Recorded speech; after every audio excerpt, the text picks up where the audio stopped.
বিসমিল্লাহির রহমানির রহিম। সুপ্রিয় শিক্ষার্থীবৃন্দ, আশা করি তোমরা ভালো আছো। যারা 2020-21 শিক্ষাবর্ষের একাদশ শ্রেণীতে আহমেদ বাউনী একাডেমি স্কুল অ্যান্ড কলেজে ভর্তি হয়েছ, একাডেমির পক্ষ থেকে তাদেরকে অভিনন্দন। আমি ব্যক্তিগতভাবেও তাদেরকে অভিনন্দন জানাচ্ছি।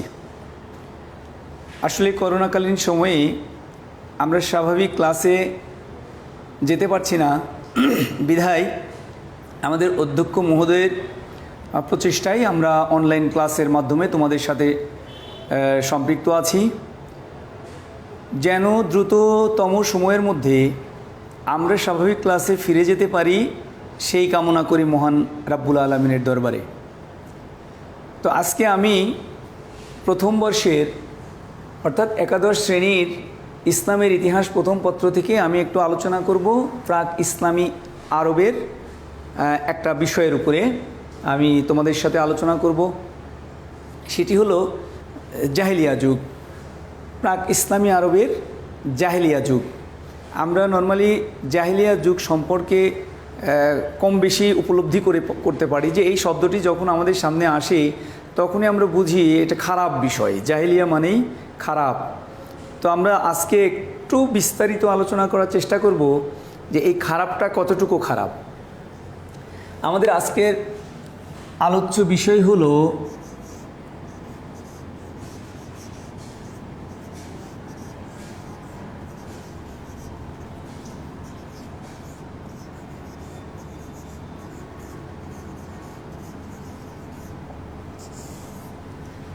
এইখানে দুটি শব্দ আছে, একটা হলো আইয়াম আর একটা হলো জাহিলিয়া। এখানে দুটি শব্দ আছে। তো এই আইয়াম শব্দের অর্থ হলো যুগ, সময়, কাল। জাহিলিয়া শব্দের অর্থ হলো অজ্ঞতা, বর্বরতা, কুসংস্কার, তমসাচ্ছন্ন, অন্ধকারাচ্ছন্ন, পাপাচার, জাহেলিয়া। আর আইয়াম হলো, এটি একটা বহুবচন শব্দ, আরবি শব্দ। এর এক বচন হলো ইয়াউমুন, যার অর্থ দিন। তো আইয়াম অর্থ অনেকগুলো দিন, এই জন্য আমরা এটাকে বলছি সময়, কাল, যুগ। তাহলে দাঁড়ালো কি, আইয়ামের জাহিলিয়া বলতে আমরা যেটা বুঝতে পারলাম সেটা হলো অন্ধকারের যুগ, কুসংস্কারের যুগ। আইয়ামে জাহেলিয়া বলতে আমরা বলবো এভাবে যে অন্ধকারের যুগকে, কুসংস্কারের যুগকে, পাপাচারের যুগকে আইয়ামে জাহেলিয়া বলা হয়। তাহলে শব্দ কিন্তু দুইটা, একটা হলো আইয়াম, একটা হলো জাহেলিয়া। আইয়াম অর্থ সময় বা যুগ, জাহেলিয়া অর্থ অজ্ঞতা, বর্বরতা। যদি একত্রে বলা হয় তাহলে বলবো অজ্ঞতার যুগ, বর্বরতার যুগ। আচ্ছা, এবার আমরা আসি এই যে জাহেলিয়ার যুগ, সেটা কোথায়।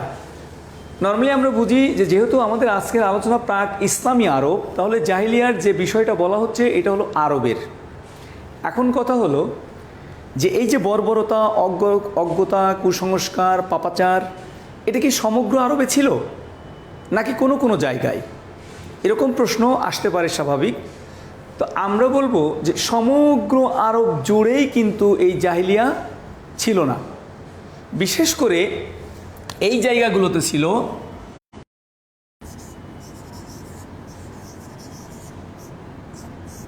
হিজাজ, নজদ, এই জায়গাগুলোতে ব্যাপকভাবে এই কুসংস্কার ছিল, পাপাচার ছিল। সমগ্র আরব মোটামুটি ভালো ছিল, কিন্তু এই জায়গাগুলো ছিল একেবারে অন্ধকারাচ্ছন্ন। এবং জাহেলিয়া যুগের যে বর্ণনা এইটা এই জায়গাগুলোর সাথে 100% মিলে যায়। এই জন্য আমরা জাহেলিয়া যুগ বলতে সমগ্র আরবকে ওইভাবে না বুঝিয়ে আমরা মোটামুটি এই জায়গাগুলোকে বলবো যে এইখানে জাহেলিয়ার যে পরিস্থিতি এইটা বিরাজমান ছিল এই জায়গাগুলোতে। সেই সময়টা কখন? পবিত্র কোরআন শরীফে জাহিলিয়া যুগ সম্পর্কে বলা হয়েছে বারবার যে জাহিলিয়া যুগ, জাহিলিয়া যুগ, কিন্তু সেখানে ওই সময়কালটাকে আইডেন্টিফাই করা হয়নি যে কখন থেকে কখন পর্যন্ত, কোন সময় থেকে কোন সময় পর্যন্ত। এই জাহিলিয়া যুগের সময় সম্পর্কে ঐতিহাসিকদের মধ্যে মতভেদ রয়েছে, মতপার্থক্য রয়েছে। কেমন? কেউ কেউ বলছেন হজরত আদম থেকে শুরু করে ইসলামের আবির্ভাবের পূর্ববর্তী সময়কে জাহিলিয়া যুগ বলা হয়, আইয়ামে জাহিলিয়া যুগ বলা হয়। কেউ কেউ বলছে যে হজরত ঈসার তিরোধানের পর, অর্থাৎ কি, যখন হজরত ঈসাকে আল্লাহ রাব্বুল আলামিন দুনিয়া থেকে উঠিয়ে নিয়েছেন সেই সময় থেকে ইসলামের আগমনের পূর্ববর্তী। ইসলামের আগমন বলতে রাসূল সাল্লাল্লাহু আলাইহি ওয়াসাল্লামের নবুয়ত প্রাপ্তি। তো নবুয়তটা কখন পেয়েছে উনি? 610 খ্রিস্টাব্দে উনি নবুয়ত পেয়েছেন, 610 খ্রিস্টাব্দে। অর্থাৎ ঈসার তিরোধানের পর থেকে 610 খ্রিস্টাব্দ পর্যন্ত সময়কালকে বলা হচ্ছে আইয়ামে জাহিলিয়া যুগের সময়কাল। কেউ কেউ বলছে যে যখন কোনো ঐশী কিতাব ছিল না মানুষের মধ্যে, পথ প্রদর্শক ছিল না, ধর্মীয় অনুভূতি ছিল না, কৃষ্টি কালচার ছিল না, এই সময়টাকে আইয়ামে জাহিলিয়া যুগ বলা হয়। তবে ঐতিহাসিক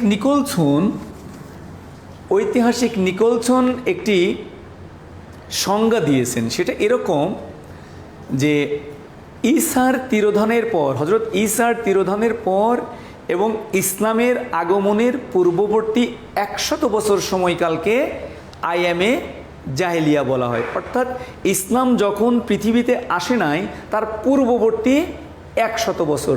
তো আমরা একটু আগে জানলাম যে 610 খ্রিস্টাব্দে ইসলামের আগমন বা রাসূল সাল্লাল্লাহু আলাইহি সাল্লাম নবুয়ত লাভ করেছেন। তাহলে আমরা যদি তার 100 বছর আগে যাই তাহলে কি হবে? 510 থেকে 610, অর্থাৎ এইখানের যে 100 বছর, এই 610-এর আরও পূর্বে ছিল, তাহলে 510 থেকে 610, এই মাঝখানের যে 100 বছর, এই 100 বছরকে বলা হয় আইয়ামে জাহিলিয়া। এটা কে বলেছেন? নিকোলসন বলেছেন।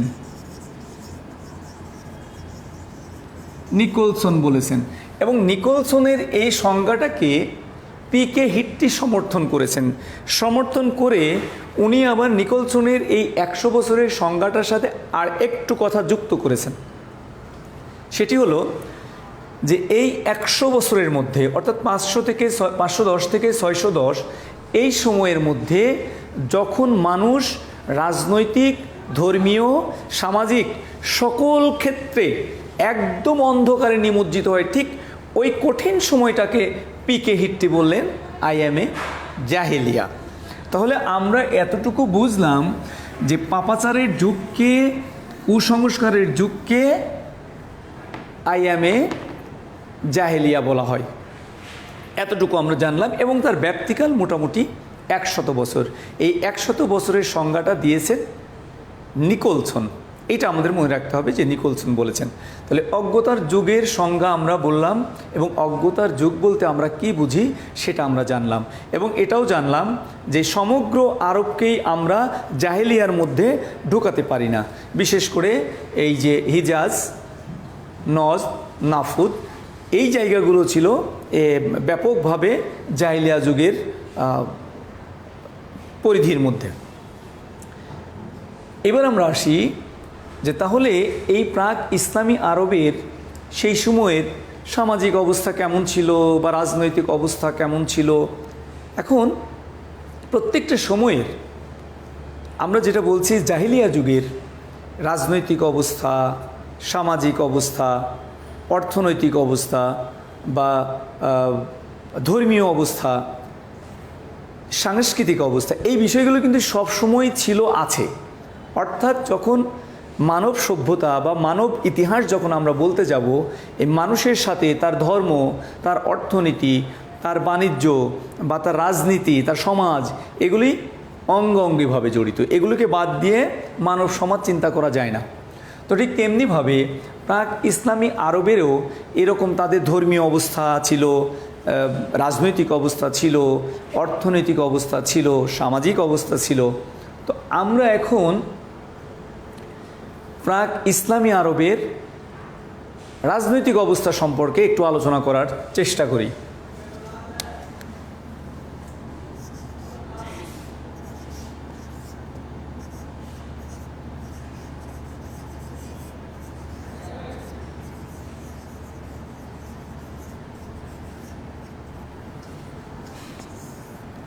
রাজনৈতিক অবস্থা জাহিলিয়া যুগের রাজনৈতিক অবস্থা ছিল অত্যন্ত হতাশাব্যঞ্জক, খুবই খারাপ। এখানে কোনো ধারাবাহিক নিয়মনীতি ছিল না, কেন্দ্রীয় শাসন ছিল না, এবং ওই সময়ে আরবের আমরা যেই অঞ্চলের কথা বলছি তখন মানুষ দুইটা ভাগে বিভক্ত ছিল, অর্থাৎ বসবাস কেন্দ্রিক তাদের মধ্যে দুইটা শ্রেণী ছিল। একটার বসতি ছিল শহর কেন্দ্রিক, আর একটার ছিল যাযাবর, যাদেরকে আমরা বেদুইন বলি, যাযাবর। তো যাযাবর কি? যাযাবর হলো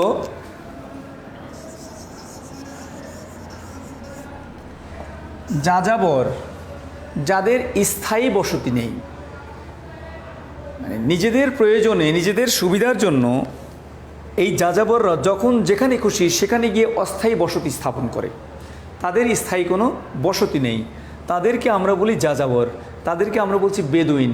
এবং এরা বিশেষ করে মরু অঞ্চলে বেশি থাকতো আর কি, বিভিন্ন জায়গায় তাদের সুবিধার্থে তাদের প্রয়োজনে বিভিন্ন জায়গায় তারা বসবাস করত।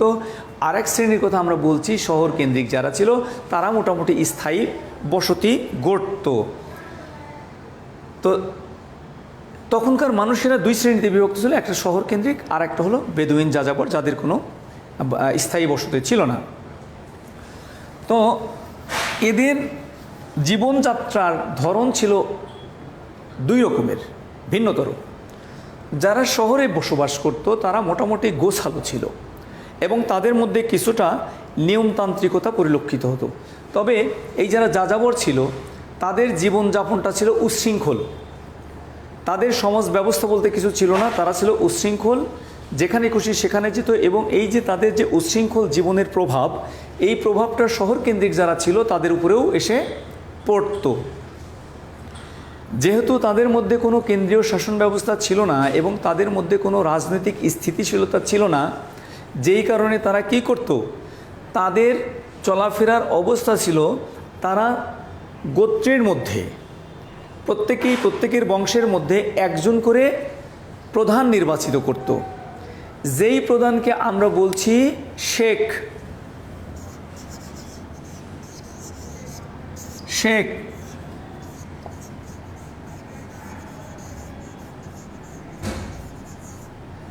শেখ বা গোত্রপতি বা গোত্রপ্রধান। আমরা বলছি যে ওই সময়ে কোনো আইন ছিল না, কোনো বিচারালয় ছিল না, তাদেরকে পরিচালনা করার জন্য প্রত্যেকেই তাদের গোত্র থেকে একজন করে নেতা নির্বাচিত করত, যাকে বলা হতো শেখ বা গোত্রপতি। এই শেখ বা গোত্রপতি নির্ধারণ করার জন্য তারা যাকে নির্বাচিত করা হচ্ছে তাদের কিছু বিষয় তারা দেখত, যেমন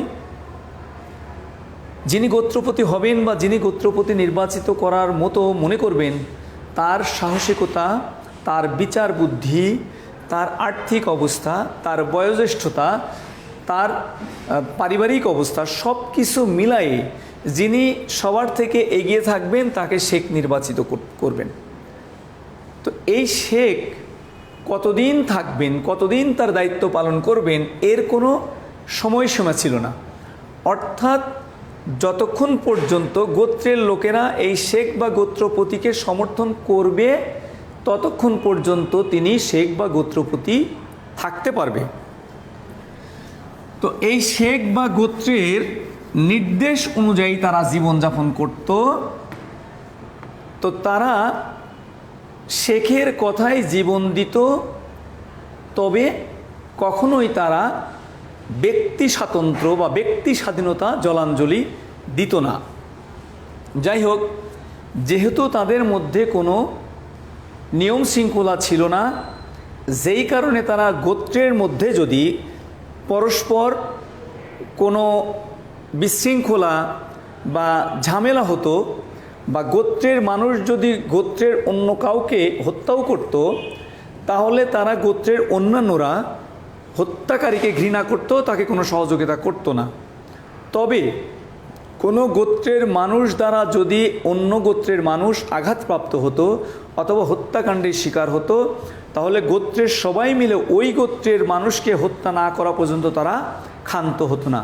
অর্থাৎ তারা যেটা চিন্তা করত যে অঙ্গের বদলে অঙ্গ, রক্তের বদলে রক্ত, এইভাবে তারা দিনের পর দিন যুদ্ধ বিগ্রহ করত এক গোত্র অন্য গোত্রের সাথে। তবে গোত্রের মধ্যে পরস্পরের প্রতি তাদের সৌহার্দ্যপূর্ণ সম্পর্ক ছিল, পরস্পরের প্রতি তাদের খুব সুসম্পর্ক ছিল।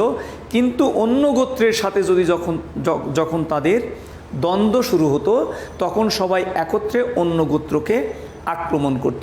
শুধু তাই না, সুযোগ থাকলেই অন্য গোত্রের উপরে তারা আক্রমণ করত এবং তাদের সর্বোচ্চ লুণ্ঠন করত, যেহেতু তাদের মধ্যে কোনো আইন ছিল না। এইভাবে দেখা যায় যে রাজনৈতিকভাবে তারা একটা বিশৃঙ্খল জীবনযাপন করত। তবে এই যে খুন খারাপি হতো, তাদের একটা পলিসি ছিল, সেটা হলো মানে খুনের বদলে খুন, রক্তের বদলে রক্ত, অঙ্গের বদলে অঙ্গ।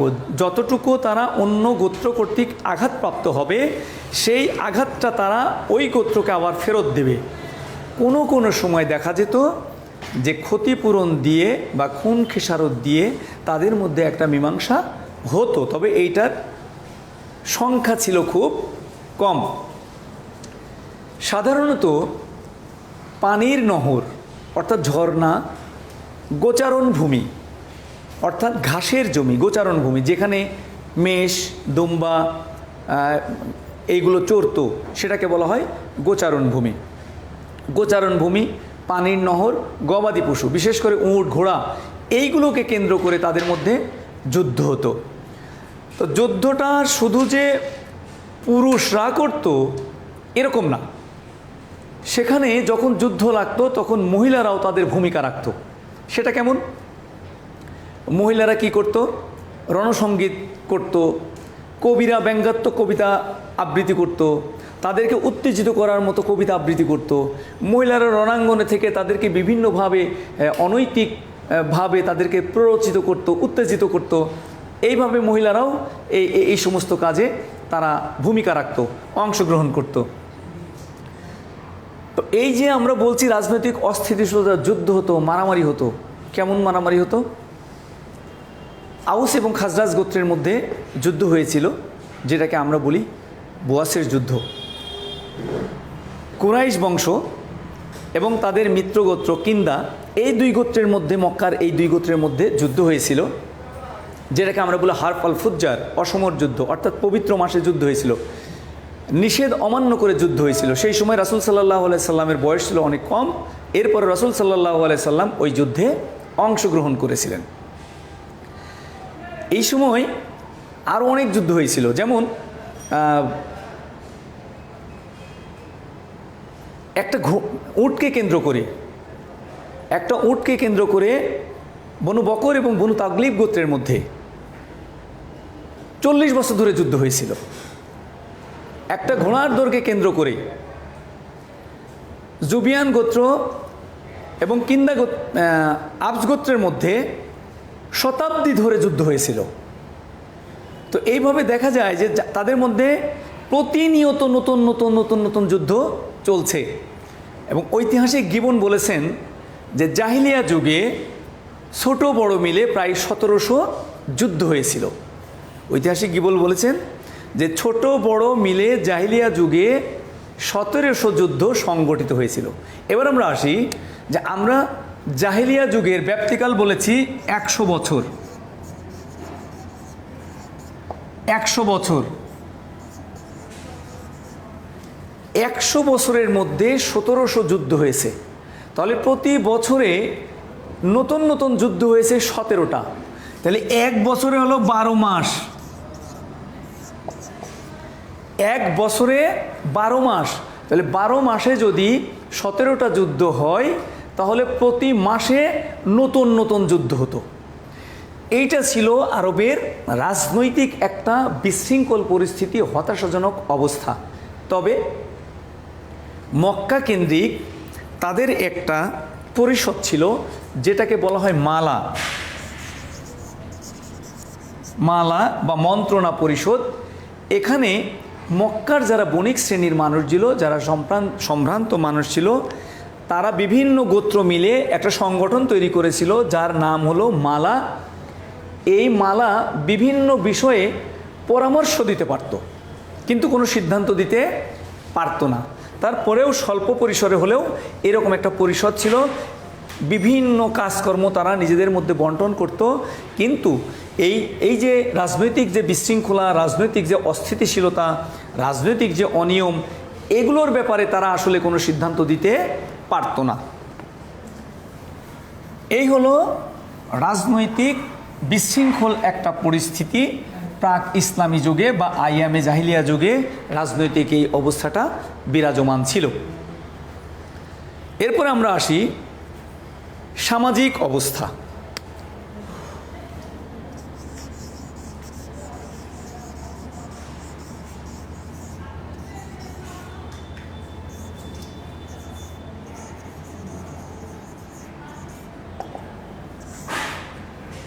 সামাজিক অবস্থা, আমরা জানি যে সমাজে আমরা যারা বসবাস করি, আমাদের মধ্যে দুইটা জাতি, একটা হলো মেয়ে, একটা হলো পুরুষ।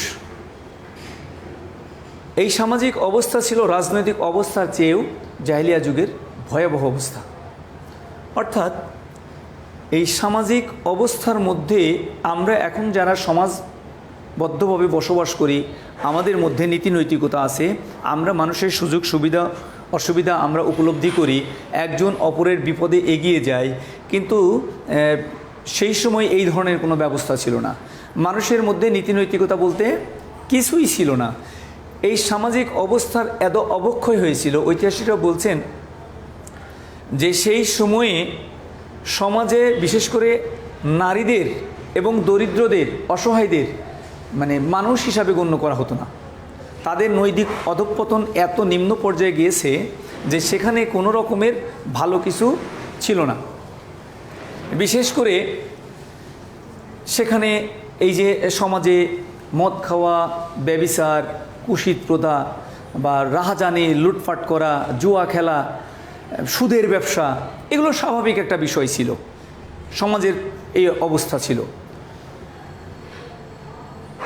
তো আমরা প্রথমেই আসি এই সামাজিক অবস্থার মধ্যে এই যে নৈরাশ্যজনক একটা অবস্থা, অনৈতিক অবস্থা এবং একটা পাপাচারের সময়, এই সময় এই সামাজিক অবস্থার মধ্যে ছিল নারী একটা গুরুত্বপূর্ণ পার্ট। নারীর কোনো সামাজিক মর্যাদা ছিল না। তো আমাদের সময়ের স্বল্পতার কারণে আজকে এটা শেষ করতে পারছি না। আগামী ক্লাসে ইনশাল্লাহ আমরা এইটা সহ ধর্মীয় অবস্থা, তারপরে অর্থনৈতিক অবস্থা, সাংস্কৃতিক অবস্থা, অর্থাৎ বাকি বিষয়গুলো নিয়ে আলোচনা করার চেষ্টা করব ইনশাল্লাহ। তো আজকে আমি এখানেই শেষ করছি। আগামী ক্লাসে দেখা হবে তোমাদের। ভালো থেকো, সবার সুস্বাস্থ্য এবং সুন্দর জীবন কামনা করে আজকের মতো শেষ করছি। আল্লাহ হাফেজ।